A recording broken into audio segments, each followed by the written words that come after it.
Procès de l'aide de camp de Guillaume Soro le 24 mars 2025. Un procès bidon pour l'exclure de la présidentielle. Le procès du commandant Abdoulaye Fofana, ancien aide de camp de Guillaume Soro, est prévu pour ce 24 mars 2025 devant le tribunal criminel d'Abidjan. Le pouvoir d'Abidjan veut le juger, lui et certains de ses amis ex-militaires, pour complot contre l'autorité de l'État, constitution de bandes armées, participation à une bande armée, atteinte à l'ordre public et autres délits du même genre. On se souvient que le commandant Abdoulaye Fofana a été arrêté en 2022 en Côte d'Ivoire, alors qu'il avait quitté son exil pour se rendre discrètement auprès de sa famille, notamment auprès de son père, malade et âgé, qu'il souhaitait voir dans ses derniers instants. Il a été arrêté le 3 mai 2022, à la suite de la dénonciation de certains de ses anciens frères d'armes, qu'il avait imprudemment contactés pour leur transmettre une salutation fraternelle.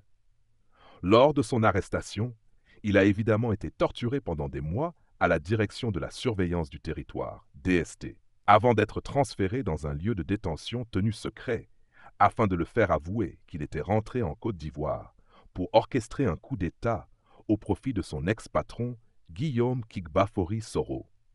Ses anciens camarades de la garde républicaine, coupables de ne pas avoir informé la justice que le commandant Fofana les avait simplement appelés pour leur dire bonjour, sont également considérés comme suspects, voire complices, et sont détenus avec lui. Certains civils qui l'ont hébergé ou qui l'ont transporté dans leur voiture pour lui permettre de voir une dernière fois son père mourant ont, eux aussi, été arrêtés et devront être jugés pour les mêmes motifs d'atteinte à l'autorité de l'État.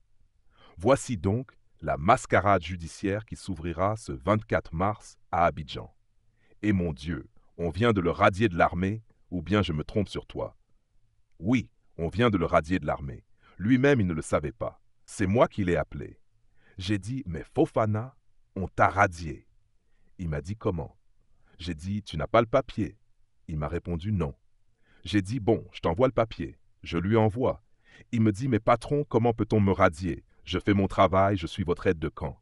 Bon, moi, ce que je ne comprends pas.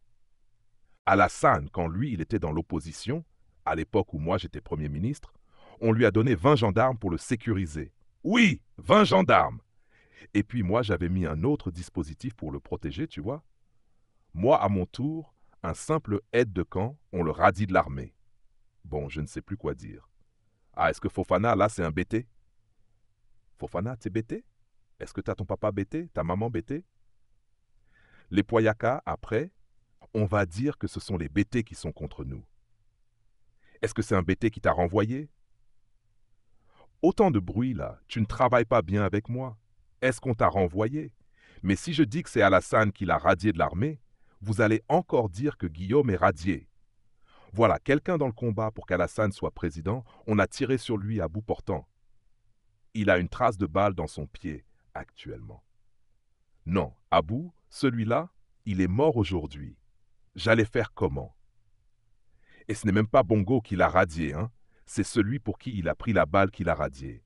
Bon, tant pis, c'est bien fait pour toi. Mais va dire à tes parents, non, t'appelles tes parents, tu dis, ah, autant de choses, en tout cas, j'étais là, tu me servais.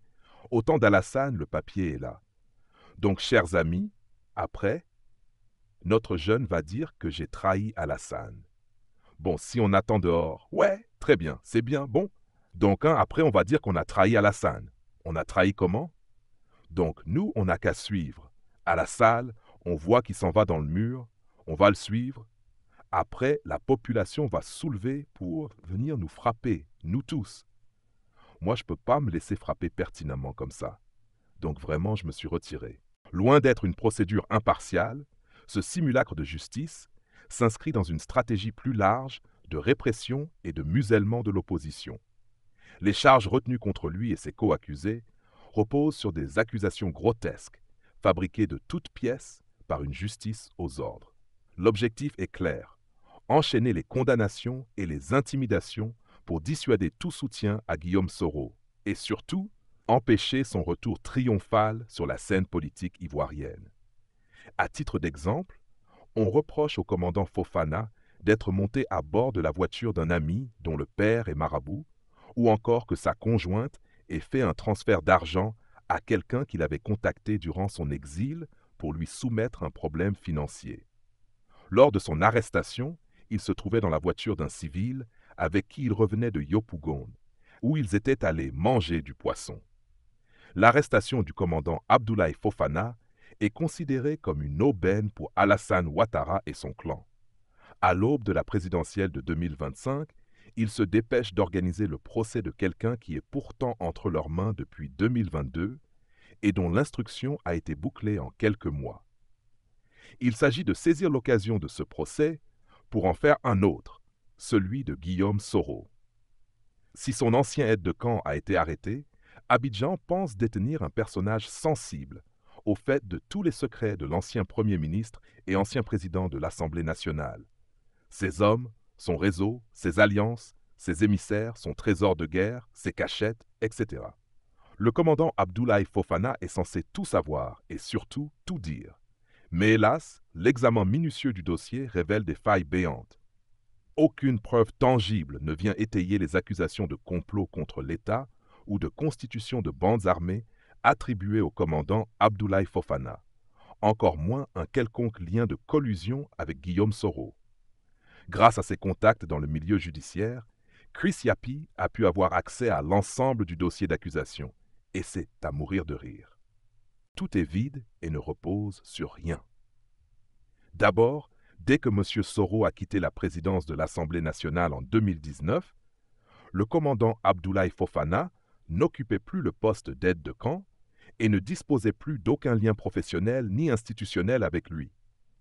De ce fait, Fofana n'était plus sous l'autorité ou sous la responsabilité de M. Soro.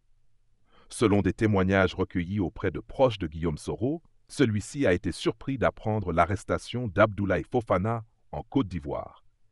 Il croyait au contraire que ce dernier se trouvait encore en exil, notamment en Suisse avec sa famille, après un séjour en France et en Belgique.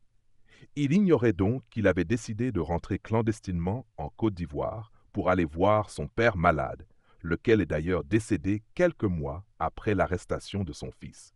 Les investigations menées par les enquêteurs de la section de recherche de la Gendarmerie nationale n'ont à aucun moment incriminé M. Soro dans leur dossier à charge. Bien au contraire, ils accusent le commandant Fofana qu'ils veulent rendre absolument coupable. En effet, leur conclusion indique que le prétendu projet de déstabilisation aurait été conçu et organisé par le commandant Fofana et par des personnes qui lui sont proches ou qui l'ont été à un moment donné. Amis, ex-militaires, marabouts, etc. Ensuite, dans leurs déclarations recueillies aussi bien devant les gendarmes que devant le juge d'instruction, tous les coaccusés ont systématiquement rejeté tout lien avec Guillaume Soro, toute consigne reçue de lui, toute aide financière ou tout encouragement quelconque de sa part. Ils le connaissent comme tous les Ivoiriens, mais n'ont jamais interagi avec lui. Jamais le commandant Fofana ne s'est adressé à eux en prétendant leur parler au nom de Guillaume Soro. Il leur parlait en tant qu'amis, frères ou anciens compagnons d'armes. Aucun d'entre eux n'a mentionné d'instructions ou de directives émanant de M. Soro. C'est comme si, dans l'entreprise que vous dirigez, un collaborateur autrefois réputé proche de vous se retrouvait, des années après votre départ, recruté ailleurs et rencontrait des problèmes. Pourrait-on vous tenir responsable des actes ou des problèmes causés par votre ancien collaborateur? D'un point de vue logique, toute implication de M. Soro aurait nécessité un minimum de contact, de soutien logistique ou financier, ce qui n'est pas établi. Par ailleurs, la fin de la collaboration publique et institutionnelle entre les deux hommes, conjuguée à l'absence de preuves d'échanges récents, discrédite toute hypothèse de complicité. Mais nous sommes en Côte d'Ivoire. Les méthodes employées rappellent tristement celles des régimes autocratiques, où la simple parole d'un prévenu, son appartenance familiale ou ses amitiés politiques suffisent à le faire condamner. Le pouvoir en place, incapable de produire des éléments matériels crédibles, se contente d'un récit grossier, agrémenté d'accusations invraisemblables, impliquant des marabouts et des pratiques mystiques, comme si la justice d'un pays moderne pouvait s'appuyer sur de telles inepties. L'acharnement judiciaire contre les proches de Guillaume Soro n'est pas un fait isolé. Depuis son exil forcé en 2019, chaque tentative de rapprochement avec la scène politique ivoirienne se solde par une vague de répression. Ses partisans sont traqués, arrêtés et condamnés sur la base de dossiers vides. Ce procès n'a d'autre but que de prolonger cette stratégie de harcèlement systématique. L'objectif final est clair: faire de Guillaume Soro un paria politique, le priver de toute assise nationale et internationale et, à terme, l'empêcher de briguer la présidence.